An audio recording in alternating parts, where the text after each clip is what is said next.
Olá pessoal, tudo jóia? Eu vim aqui hoje comentar com vocês o tema 1103 do STF.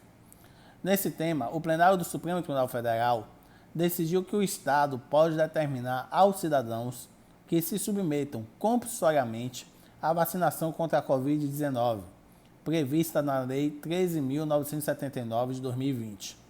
De acordo com a decisão, o Estado pode impor aos cidadãos que recusem a vacinação as medidas restritivas previstas em lei: multa, impedimento de frequentar determinados lugares, fazer matrícula na escola, mas não pode fazer a imunização à força.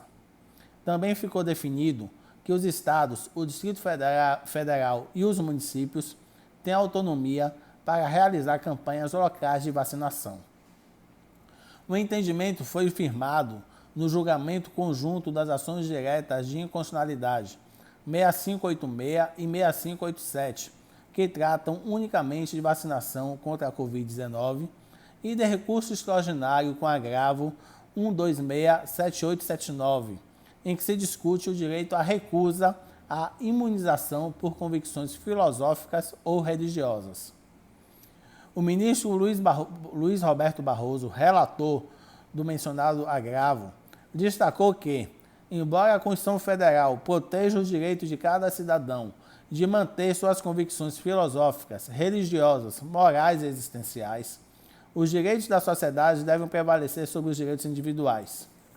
Com isso, o Estado pode, em situações excepcionais, proteger as pessoas mesmo contra a sua vontade, como, por exemplo, ao obrigar o uso de cinto de segurança. Para o ministro Barroso, não são legítimas as escolhas individuais que atentem contra os direitos de terceiros. Ele lembrou que a vacinação em massa é responsável pela erradicação de uma série de doenças, mas, para isso, é necessário imunizar uma parcela significativa da população, a fim de atingir a chamada imunidade de rebanho. O ministro Barroso também manifestou-se pela constitucionalidade da vacinação obrigatória, desde que o imunizante esteja devidamente registrado por órgão de vigilância sanitária, esteja incluído no Plano Nacional de Imunização e tenha sua obrigatoriedade incluída em lei ou tenha sua aplicação determinada pela autoridade competente. O ministro Nunes Marques, que ficou parcialmente vencido, também considera possível a instituição da obrigatoriedade da vacina contra a Covid-19 pela União ou pelos estados, desde que o Ministério da Saúde seja previamente ouvido, e apenas como última medida de combate à disseminação da doença, após campanha de vacinação voluntária e a imposição de medidas menos gravosas. Ele considera que essa obrigatoriedade pode ser implementada apenas por meios indiretos, como a imposição de multa ou outras restrições legais. Em relação à recusa em vacinar os filhos, o ministro Nunes Marques afirmou que a liberdade de crença filosófica e religiosa dos pais não pode ser imposta às crianças, pois o poder da família não existe como direito ilimitado para dirigir o direito dos filhos, mas sim para proteger as crianças contra riscos decorrentes de vulnerabilidade em que se encontram durante a infância e a adolescência. O ministro Alexandre de Moraes ressaltou que a compulsoriedade da realização de vacinação, de forma a assegurar a proteção à saúde coletiva, é uma obrigação dupla. O Estado tem o dever de fornecer a vacina e o indivíduo tem de se vacinar.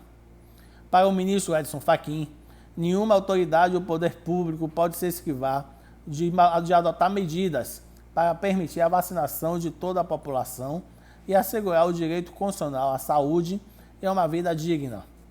A imunidade coletiva é um bem coletivo.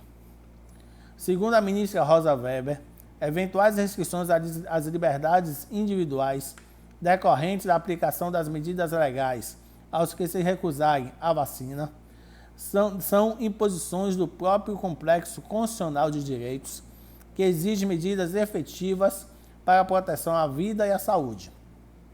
Diante de uma grave e real ameaça à vida do povo, não há outro caminho a ser trilhado, à luz da Constituição, senão aquele que assegura o emprego dos meios necessários, adequados e proporcionais para a preservação da vida humana. Ao acompanhar os relatores, a ministra Carmen Lúcia defendeu a prevalência do princípio constitucional da solidariedade, pois o direito à saúde coletiva se sobrepõe aos direitos individuais. A Constituição não garante liberdades às pessoas para que elas sejam soberanamente egoístas. O ministro Gilmar Mendes observou que, enquanto a recusa de um adulto a determinado tratamento terapêutico representa o exercício de sua liberdade individual, ainda que isso implique sua morte, o mesmo princípio não se aplica à vacinação, pois, neste caso, a prioridade é a imunização comunitária. Também para o ministro Marco Aurélio, como está em jogo a saúde pública, um direito de todos, a obrigatoriedade da vacinação é constitucional. Vacinar-se é um ato solidário, considerados os concidadãos em geral.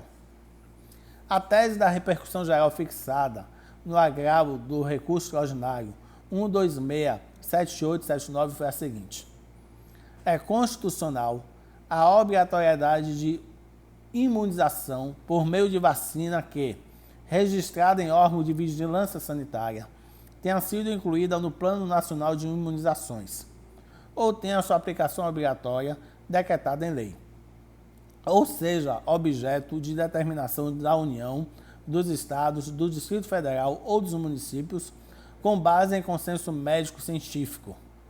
Em tais casos, não se caracteriza violação à liberdade de consciência e de convicção filosófica dos pais ou responsáveis, nem tampouco ao poder familiar.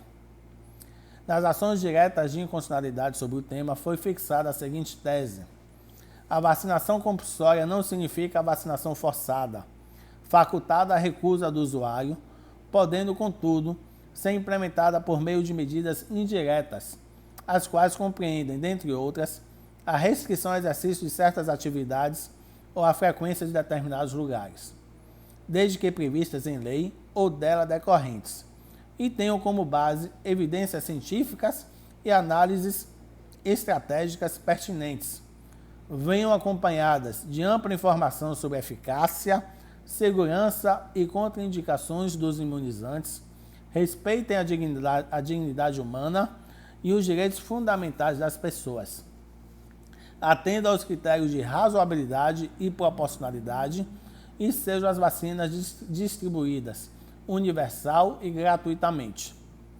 Tais medidas, com as limitações expostas, podem ser implementadas tanto pela União como pelos Estados, pelo Distrito Federal e pelos municípios, respeitadas as respectivas esferas de competência. Pois é, gente. Esse foi o breve vídeo aqui que eu fiz para vocês, para tratar de tão importante tema e polêmico, o tema 1103 do Supremo Tribunal Federal. Espero que vocês tenham gostado. Se gostaram, dê um like, continuem inscritos aqui no meu canal do YouTube e me sigam lá no Instagram, @JoãoPauloPiropo. Um forte abraço e até a próxima.